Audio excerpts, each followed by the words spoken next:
Hello and welcome to Zestology, the podcast all about energy, vitality and motivation. I'm Tony Wrighton, walking around the park on a cold January day. And today's guest is someone that I've really been looking forward to welcoming onto Zestology. It is Joe Wicks. You may have heard me mention that he was coming on at some point. And Joe Wicks, the body coach, is today's guest. In his own words, 3 years ago, he was earning about $1,000 a month and he was kind of struggling to get by. He didn't have that many followers on Instagram and he was working as a personal trainer but didn't have that many clients and so on and so forth. Now he's, as far as I can tell, one of the most famous men in Britain. As you'll hear, he sometimes gets papped by the paparazzi and he's got, 2-point-something million followers on Instagram. Hundreds of thousands of people have signed up to his diet plans and he's had an incredible amount of success with these diet and nutrition books that he's brought out, pretty much outselling every other diet author ever. Delia has nothing on Joe Wicks. And I'm pleased and proud to say that today's podcast is in conjunction. It's a joint effort with Balance magazine.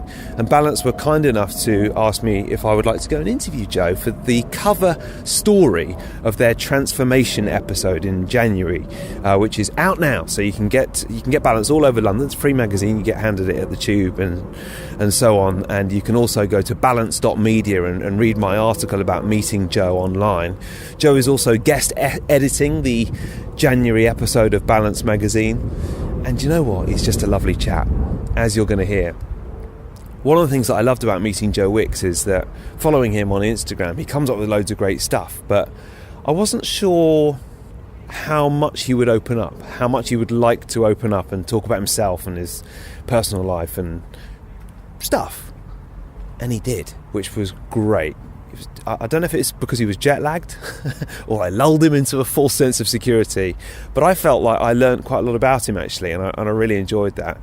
It made me like him all the more as well. He's a fantastic chap, really great to interview him for Balance magazine. So please do check out the magazine because, well, it's always awesome, but I'm really proud to have written this article of the interview with Joe Wicks.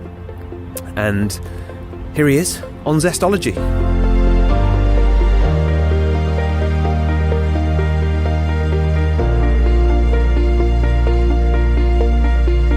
We are recording. Joe, how you doing? Nice to meet you, mate. Welcome to the Body Coach HQ. Too. This is the home of the 90-day plan. It's quite an operation. Do you know what we do here? We transform lives. We really do. We save them from the diet industry. We get them eating more food and exercising, and we're doing it globally, all over the world with social media and nutty photos of me like that painted by speed painters. It's an amazing operation because obviously I follow you on Instagram and I think, it's just you and maybe there's a little office with one person there, but there's quite a lot going on here, isn't there? Yeah, it grew so quick. When I released the online plan and the books, it just went exponential, like with growth of social media, people signing up and the transformations coming in, and then obviously the books went crazy. But yeah, it's been a mental 3 years, and I feel like I'm on a hamster wheel like that. With digital content and marketing and social media, it never sleeps, so even when you're having a day off, you're not really having a day off. Yeah, that's quite hard though, isn't it? Yeah, but I love it, so I don't see it as work. It's like, it's obviously it's work in the fact that I've got to do my recipes and stuff, but I'm going to cook anyway, so why not just hold my phone up and record it, put it on Instagram and have a bit of content out of it. But I was genuinely driven by the desire to want to share information and get people thinking about cooking healthy food. So my mission hasn't really changed. I've just got a few more followers listening. But in the early days, it was just literally me with my camera phone, my little flat in Surbiton, posting recipes, and it's become this huge thing, and I've got this massive company, and I can't believe it's happened, really. Well, that's nice, because this is the transformation issue of Balance magazine as well. I mean, it is interesting what you talk about with social media. That's one of the things I wanted to ask you about. I find, personally, I have days, and this is a real theme on my podcast as well, and I know it's a theme in Balance magazine too, the fact that social media and technology in general is so kind of all-pervasive that every once in a while it's nice to have a day off when you switch off. Do you find the bigger that you've become as a personality and your business has become, there's a pressure to post kind of all the time? I think there's a pressure, not a pressure, but for me it's like a consistency thing. Like, it's very difficult to grow your platforms unless you're consistent. So doing one recipe a week wouldn't be enough. Like doing one sort of motivational tweet isn't enough. Like in the early days, I was so obsessed. Like breakfast, lunch, and dinner 3 times a day. I'd film it, I'd post it, and so now like people. I'm putting up content that people are using, so I post it exactly the right time. So like, I'll do a breakfast recipe in the morning. Oh, Joe, are so on it. A dinner one on the way home. So the people are literally grabbing their phone on the train and they're going to Sainsbury's or Tesco's or whatever and getting the products and going to make the recipe. So I see the impact, and that's what motivates me. Like knowing that people are doing my YouTube workouts and that people are cooking my recipes. So for me, it doesn't stress me out. But if I do need to have a break, I'll just put my phone, in another room and just have a night off. So I can switch off. I'm not like massively obsessed with it, but in the early days, to grow and get that kind of traction, you've got to work really hard on social media. I did that last night. I was doing a bit of research for this interview. I saw some Brussels sprouts that you cooked, and I went straight out and bought some Brussels sprouts. Yeah, well, in LA, delicious. I've been in LA for a couple of months, and they really respect the Brussels sprout out there. Over here, like you get it on a Sunday roast, your nan boils it, and it smells like fart, right? But when they do it in LA, they like fry it in like kimchi, or they sort of roast it in all these lovely and add like raisins, and they love the Brussels sprouts. They're on every, like we have like macaroni cheese and truffle fries and that. Like the thing out there in LA is definitely Brussels sprouts, and I know where the best ones are as well. Where are they? Because you and I have both been out there. It's a restaurant called Isabel's. Right. Isabel's with a Y. Okay. In West Hollywood. Yeah. Like, honestly, I go there just for the sprouts. So how you feeling? You just came back from Sproutland. And you got back here a couple of days ago. You feeling it? You jet lagged? I'm massively jet lagged, mate. Honestly, like even when I feel like I slept on the plane, I landed and thought I'm fine. You have like a little 1 hour nap and you feel like you've slept for 8 hours, and then you wake up and you're exhausted. It's a weird kind of thing, but I'm quite ashamed to say I've had 3 double espressos today, and I don't drink much coffee. So about an hour ago I was proper feeling the shakes.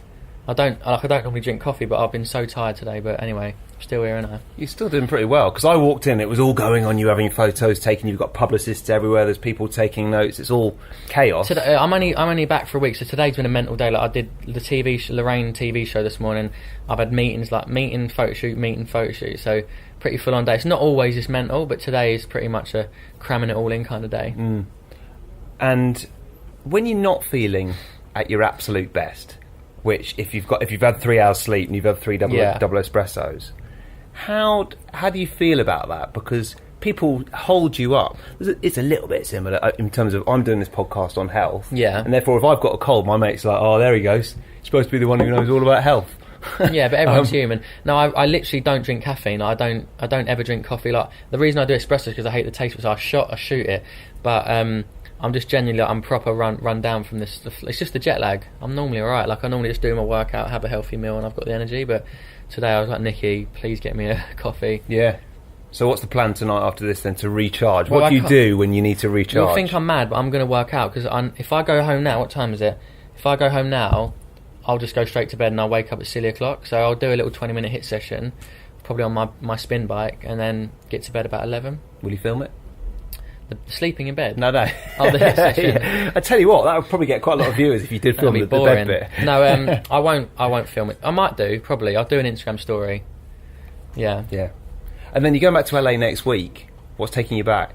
It's just my little brother's coming over from Thailand to visit me for a week, so it's kind of like just relaxing and winding down, because I've got a really busy January coming up with my new book coming out, and various stuff. I'm doing some YouTube live stuff for the schools and stuff. So yeah, it's just I need, because I work so intensely, like I need to do it, crack it out, and then have a little break in between. Then I'm more productive and I'm better, but in general with work and stuff. Yeah. In terms of social media, obviously a lot of people watching this who aspire to build businesses as successful as yours, and to transform their lives in the way that you have transformed your own life and transformed other people. Do you feel a kind of a responsibility to post the right stuff to inspire people? I can almost predict like what a certain bit of content will do, like across different platforms. So if I post like a breakfast recipe in the evening, I just know it will bomb. It just get no engagement, because people don't want to sit, they're just having dinner, they're watching their TV, whatever.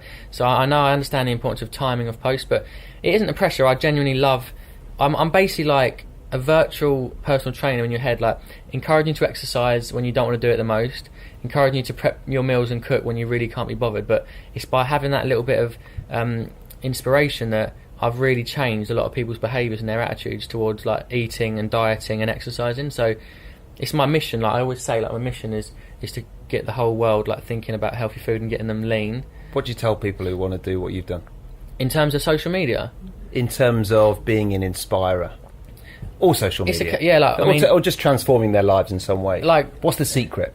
So I think I stood out amongst the crowd of millions of online trainers because my message was simple. Like, you do have time, you can do 15-minute meals, you can do little home workouts, and I think because I like to think that I'm really honest about how I live, and I do have days where I don't want to train and I eat crap food, and that's normal. And the fact that I'm honest about it, I'm not pretending to be like someone who's like a militant, someone who's just 100% all the time. People connect to that, and with Lean in 15, I was just having fun. I was messing around in my kitchen. There's no brand or like marketing expert behind me. I didn't know what I was doing. I accidentally became an author of a book, which went crazy. Like that book has sold like 1.5 million copies. Yeah. And not with TV, like your traditional PR. Like it was just by building an audience and having a community online and having people become fans of what you do. People always think I'm a marketing expert and I've studied it and went to uni and stuff, but I literally didn't know what I was doing. I was just having a bit of fun, and people were drawn to like my positivity and my energy and my kind of consistency. People see I work hard. Yeah. So working hard and authenticity are the secrets. Because I think 20 years ago you could get away with it. Is work hard, have fun, and be nice.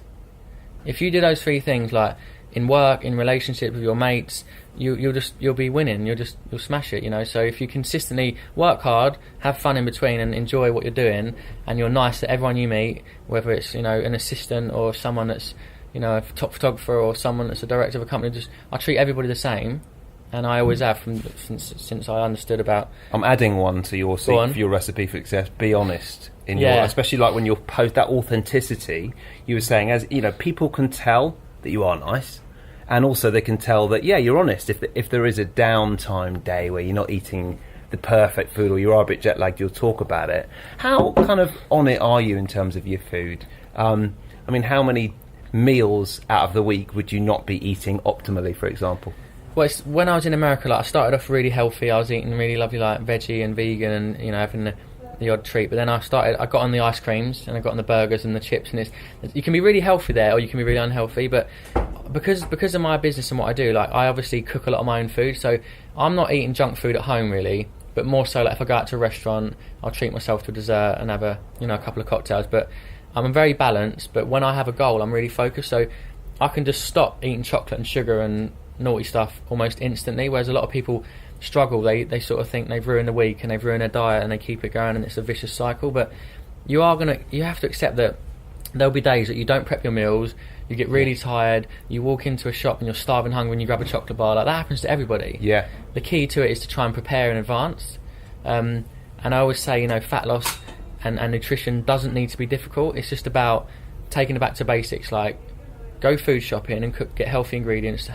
Try to avoid buying junk food. You're leading me back to that. I want to talk about the downtime bit. So you do have a couple of cocktails every once in a while. Oh yeah, of course. Yeah, I'm like normal. I love a night out. I love a chocolate bar and a bit of ice cream, but it's rare. It's a treat for me. It's like once a week, for example. Once a week. Yeah, I get drunk probably twice a month. Yeah, like go out, get boozy, but I don't have like wine and beer and that in the week because I only drink really when I'm out with my pals and stuff. But I think it depends what sort of industry you're in. If you're in like a kind of PR or really social job, when you're expected to go out and drink for work, you're gonna have to. You expected to drink, so it's precious from that socially. But I do just go to the loo, 3 drink down the loo, and it looks like you've drunk it. Yeah, and it acts a bit wobbly when you come out. I think it's a shame, isn't it, that you've got to explain why you're not drinking, and you've got to justify it, because I think when you don't drink, your body gets healthier and leaner, and also your mentality and your mindset, like you wake up fresher, you want to go to the gym, you want to work harder, you're more productive, so you do achieve more, I think, by being a bit more sober as such. And you were talking about being away, and you started off great, and then you kind of you went off the rails a little bit, and I read an interview with you and you were talking about, did your mum bring out some sweets or something like that, and that helped tip you over the edge a little bit? It's really weird. I'd done a Facebook Live talking about how I'd sort of lost motivation. It was only a 3-week period where I wasn't really exercising and I was eating loads of sugar, and when I start eating sugar and I crave it, like after every meal, and I'm having a can of Coke with my dinner and whatnot. So I'd done a little Facebook Live and said, look, just so you know that even though I'm really into my fitness and really, motivated normally 100% all the time, it is normal to have periods, especially when you're not in the mood during the winter, to have those things. And like the Daily Mail picked it up, and loads of magazines like, the body coach has lost the plot, he's having a mare. And then, you know, I'm not like someone who gains body fat really quickly, but it's more of an energy thing. I was knackered, I was tired, and I was thinking, I'm just going to quit this now and just go back to eating healthy. And it's that message that I try and give people, that when you start eating really healthy food, you don't crave those junk foods as much, and you also really feel the difference in your energy levels. Everything comes back to your nutrition. Like, I'd say that's high fat, low sugar as well. The less sugar that I eat, the less I crave it. And the moment I start eating ice cream, I'm like, oh my God, this is amazing. It's incredibly addictive. Like, it's physically, instantly, but I have a massive come down. Like, if I have a tub of Ben and Jerry's, which I do, sometimes do, I lay on the sofa and I'm, you know, on Christmas Day when you're like having you're a zombie, I get that feeling of like high energy to seriously getting crashed. You don't have a whole tub of Ben and Jerry's these days. Have you seen the flavours out there? Like, the flavours out there are unreal, mate. They're like way better than the flavours here. So I can do a 500ml tub of Ben and Jerry's if I want. But like I said, that's like very rare. Yeah. Sometimes, talk about sleep and jet lag, when the more that you're kind of sleep deprived, it's almost like that hungover feeling where your willpower goes down a little bit as well. So you need to watch out tonight. I think your brain just craves carbohydrates, isn't it? Like sugary, quick kind of fix sort of thing. So your mum brought out the sweets to you. You seem close to her. When my mum bought, I said to mum, like, oh, can you bring some English chocolate, because the chocolate over there is pony, right? She brought their massive bars of Galaxy and Dairy Milk, like this Christmas size, like 4 of each. I was like, and what it is, when it's there, I'm really like, look, it's there, I can't just have one square, I'll do like 4 lines of it. Yeah. So I'm having like 2 big chocolate bars, and I can't eat. In the end, I got someone to hide it. But no, I'm really close to my mum. She came for a week, and then my brother Nicky and my little nephew Oscar. Your brother who works here? Yeah, he was there. Yeah. And Louisa, his girlfriend. And so Oscar, the little redhead kid, is my nephew, and he came for a month. So it was lovely. Like, being an uncle is amazing, but you don't always get to spend quality time with someone in that kind of level. So he basically lived with me for a month. Yeah. Every morning he's coming and knocking on my door, waking me up. So really special memories. He won't remember a thing, 'cause he's only little, but you know, we got so many lovely photos, and we were taking him to nice restaurants and taking him to the beach and stuff. And then this is the transformation issue. How has your success has been so dramatic and so quick? And I know you've spoken before about it almost seeming weird how quickly and how big you've got. How has your relationship with your mum transformed, and indeed your dad, over the last year or two? I really like to believe that, like, I'm still the same Joe as when I posted my first Lean in 15 with 20 followers to posting a recipe tonight. You know, the same dude. Yeah, I've got a big office and I've got staff, and I've managed to buy a nice house. All these things. You know, I've lived in a council house all my life. Even the thought of getting a mortgage for me was like, I'll be paying off a mortgage for 25 years. You know what I mean? So that book and the fact that I did start Lean in 15 completely changed the direction of my life, because I was running a boot camp over there in Old Deer Park. And like it was tough, and so I'm really proud of what I've achieved. Yeah, she's super proud. She's very you must get to sensitive. See her less than you did. No, but when I see her, it's better quality time, and I FaceTime her every day, like, pretty much. Do you? Yeah, we talk a lot. Well, she loves to talk every day, but we definitely speak at least like every other day, like if it's a WhatsApp or a message, because we are a really close family. Like, my mum and dad are separated, but we're all we're all close, and we still, you know. The most important thing to me is my friends and family. So my success and my, you know, my growth with the business has allowed me to, like, look after my family and friends, which is what I love doing. Which is what anyone would do, right? When you get a chance to do that. I read about your I read you talking about your upbringing with your mum and your dad separating, and also at school you were quite hyperactive, bit of a troublemaker, found it hard to focus. Oh, that was the same as me. I looked at my old school reports recently. I couldn't believe it. All said the same thing. He's good when he puts his mind to it. Yeah, it was always that. But he just doesn't do it that often. Or like, he's got so much potential, but he just wish he focused his energy on something. But yeah, I was just like a bit of a class clown, a bit hyperactive, very distracted. I wasn't very academic, like, but I was quite good at like practical stuff, like, you know, technology and PE and stuff. I was pretty into. So that's what I always thought I was going to become, a PE teacher. That was my aim. That's my mission. And what is it about, because obviously you have the talent, you've got the ability, but something about school and the environment, what was it that wasn't able to come out that well in the school environment? Because I personally think that if and when I have kids, they'll probably be the same as me. They'll just find it boring sitting at class, like, trying to learn and being still. I think everyone just has a different learning, like, mentality. Like, I wasn't good at sitting down, like learning. My brain's terrible at maths, but with practical things and projects and coursework, I love doing all that and designing things and building stuff. But I think you just got to treat kids individually and try and work out what their style of learning is. That's the challenge, isn't it, for a teacher? Because there's so many different people on different spectrums with their learning. But I did work as a teaching assistant for a year, and just made me realise how hard it is. But teaching's a tough job, man. It's really tough, and I kind of realised after that. Stick with it? I just realised that I wasn't cut out for it. I genuinely thought, when I was younger, I thought, oh, it'd be an amazing job being a PE teacher and that. But when I saw the challenges of being in a school, I just decided that actually, you know what, I'm going to go and do something I'm really passionate about. What's your attention span like? Now? Yeah, and then and now? Well, I was like, when I was a kid, like 1 week I had like a pair of rollerblades and I was roller skating in a half pipe, and then next week I'd have a BMX, and the next week I was doing karate. I remember just always jumping between different disciplines. So yeah, I suppose I'm more focused now, but I think with social media and just the fact that we've got the smartphone, it's very rare that I stop and just think. Do you know what I mean? Like, because I've always, even when I'm on the train or on a bus, where you used to just listen to music and like zone out. Now you've got the phone and the internet and the news, and so it's difficult to just be mindful. And I've tried doing meditation, but I do struggle with it because I actually like being busy. That's the thing. I mean, I like getting things done, and I said to my friend Bev that I'm mindful, that I'm just not mindful. But I find sometimes that's exactly right. You think you're doing something very productive in terms of the business on Instagram.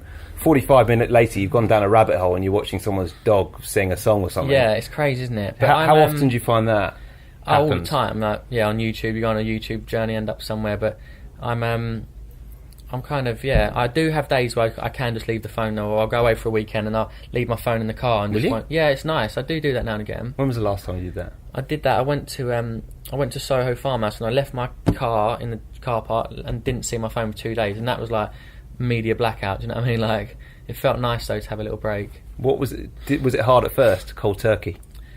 No, not really. Like, the community kind of talks to itself now, but I went on holiday, I tried the Headspace thing, I did that for a little while. Because when I leave my phone off, I do find it an adjustment. First hour or two, you're like, I just want to, I haven't got it. It depends what, I mean, I'm so used to getting like the constant tweets and Instagram, and there's so much dialogue to be had, but there are times when I've got like, look, you've worked really hard this week, just have a night off, go to cinema, watch a film. Yeah. And then let's focus on a few questions on transformation. New Year's resolutions, do you do them? This is coming out on the 8th of January. People are watching this and reading this. Millions of people are reading this in Balance magazine and watching it on Facebook Live and listening to it on Zestology. Still not as many as follow you, but millions. And they're all thinking about New Year's resolutions. So do you do them? Personally, because I'm kind of like, with the nutrition, I really love eating healthy food, and with the exercise, it's what I love. It's a part of my day. I don't have like a massive health and fitness goal, but I try and set, targets of, being more present or spending more time with friends or family. But I think with people, when they make New Year's resolutions, they're like, right, I'm going to go and join a gym, £100 a month, and I'm not going to go out with my friends and drink. I'm not going to eat any carbs. I'm going to do a low-calorie diet. They try and change too much at once, and it never works, is it? It's not sustainable. So I'm like, if you're going to set goals, at least make them kind of more realistic and don't put yourself under too much pressure. I believe very much in like doing home workouts. 15 minutes a day, in my opinion, is more effective than 1 hour a week. So is this writing stuff down at New Year, or is it just being realistic about what you want to change? Don't try and change everything at once, because the point is you want it to be lasting. Yeah, just be realistic. And I think everyone sets New Year's resolutions, but I mean, who really sticks to them? They're too... Do you ever write goals down or anything like that? I did once. So I did this mad thing where I wrote down what I wanted in 5 years, and it's weird, that The Secret and all that open up in a few years' time. I literally had done everything I'd written down, so I feel like I need to do another one of those. I do believe in that. Well, let's do it now. What would you like in 5 years? Well, I'd like a family, and I'd like to have a real...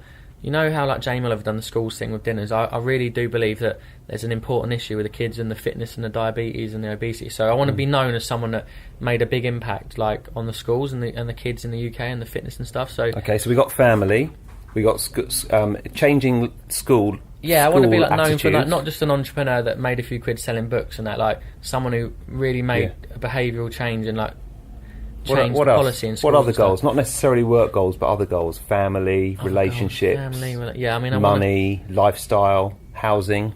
I mean, I've got a lovely house, which I'm really, really happy in. So I'm not someone who's obsessed with like having properties all over the world, and I'm not that driven by money. Like that's been a nice, it's a nice perk of being successful. But because I started out literally just on social media having a bit of fun, I didn't realise you could monetise it. I didn't realise I'd ever get a book deal. So those things came secondary. But so we don't need to write that down on the Joe Wicks New Year's I resolutions don't want to write list. money. No, I don't think that's a good motivation. Really, it's not a good motivation, because if you're only motivated by money, I don't think you should chase money. Like, if you look at what I've done, depends what you use it for. You could give it to charity or set up an organisation, or that's true. Spend of course, it on your family. You can use it for other people, and I'm definitely. Or you could spend it on a good holiday in LA.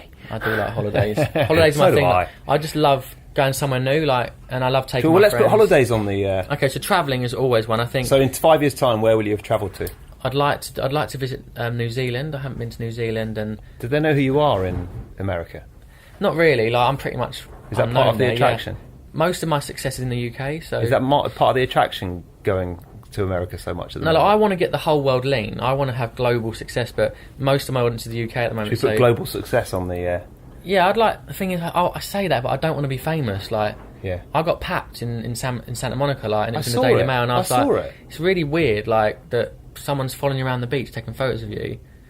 But anyway, that happened. So you didn't know that was going to happen? No, of course you don't. It's not. Did you know they were out there at the time? No, but it's weird because. I've never been papped or taken photos anywhere in the UK, but the 2 times we've been papped is in Santa Monica by the pier. So I'm almost like someone tipping someone off or telling them I'm there. But I want to be successful, but I don't want the fame that comes with it. Like, I'm not trying to be a celebrity. So when that article that I did see, and I saw it preparing for this interview, were you pissed off when it came out? Nah, because I was just like a bit weird, but.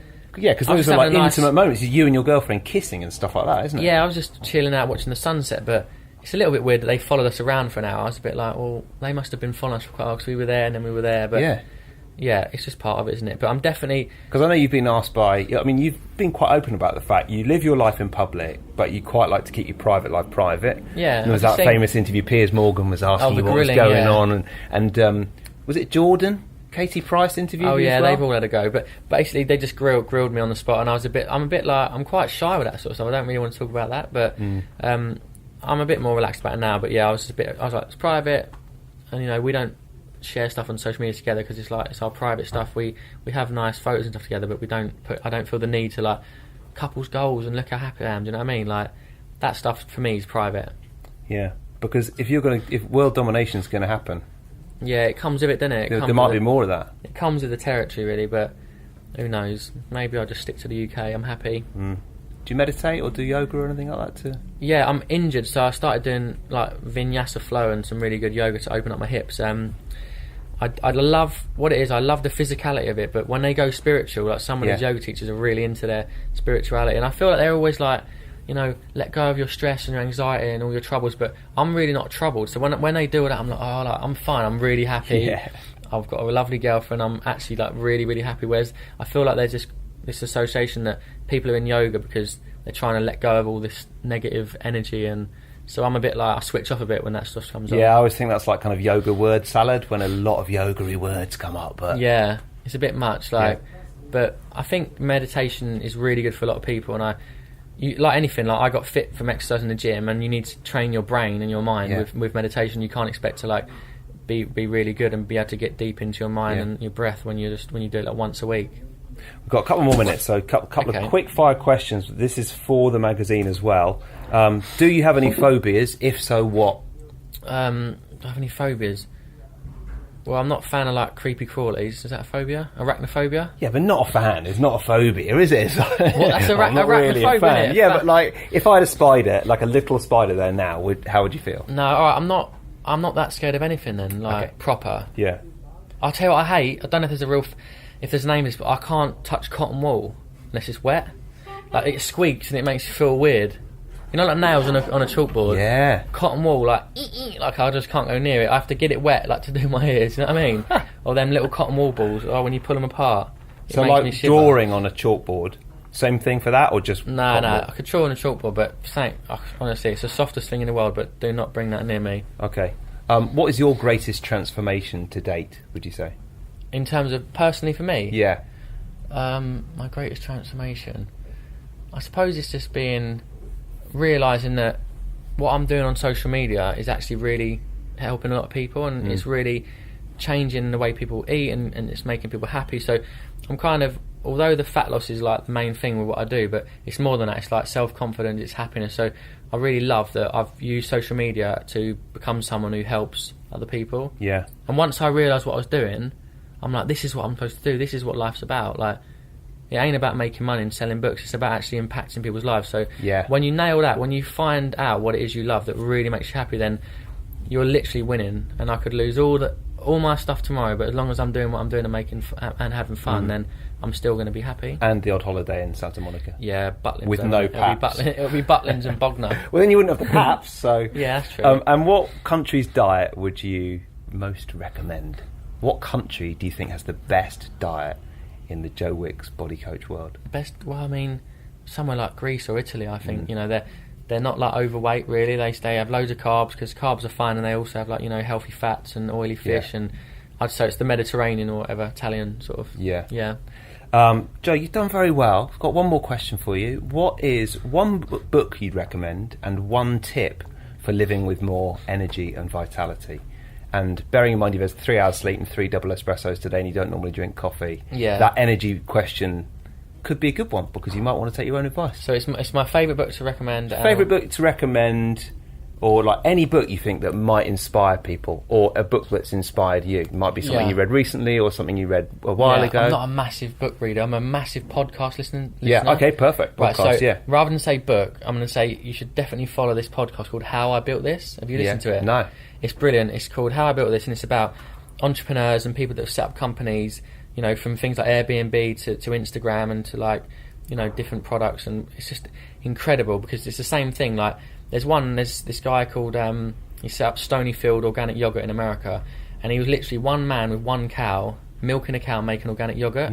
And now he's got like a $700 million a year business. So it's always the same thing. Is it always business? It's like business stories, yeah. So awesome. It could be something like, you know, Kate Spade handbags, or really random things, but it's a really good podcast, because every time I listen to it, I'm like, wow, like, what you can achieve is amazing. There's so much more I could be doing. Oh, cool. And, you know, put that alongside Zestology as podcasts. Zestology, and How I Built That. And then, one tip for living with energy. Exercise. Yeah, exercise makes you happy. It gives you more energy. It makes you productive. It makes you, you know, make better food choices. So, exercise, it shouldn't be an option. It should be literally an essential part of your life. And everything else will fall into place around that. Good stuff, Joe. Thank you. Thank you very much. Really appreciate it. I'll check out your podcast. Yeah, Zestology. Appreciate it. Yeah. You're on it. This is on it. Oh, you put it out? Oh, yes. I'm on Zestology, winning. Yes. Yeah. It's on Follow it at the Body Coach. Thank you, mate. That's it. Thank you to Joe Wicks for coming on Zestology. It is very much appreciated. And thank you to Balance Magazine for asking me to go and interview him. And do check out balance.media online for not only the article of that interview, but also some videos as well. That's pretty much it for this week's Zestology. As always, do appreciate you listening. Do check out the Zestology book club if you want. Do share it with someone else, and do go and cook Brussels sprouts tonight for your dinner, because I'm well into the old Brussels these days. They're just brilliant, and Joe's got me into them. And indeed, since this interview was recorded, I've cooked them a couple more times since. So thank you, Joe, for reintroducing me to the glory of Brussels sprouts, bit of bacon, tossed in some olive oil and salt, and put them in the oven for 20 minutes. Beautiful. Right, that's it from me. I'll see you next time.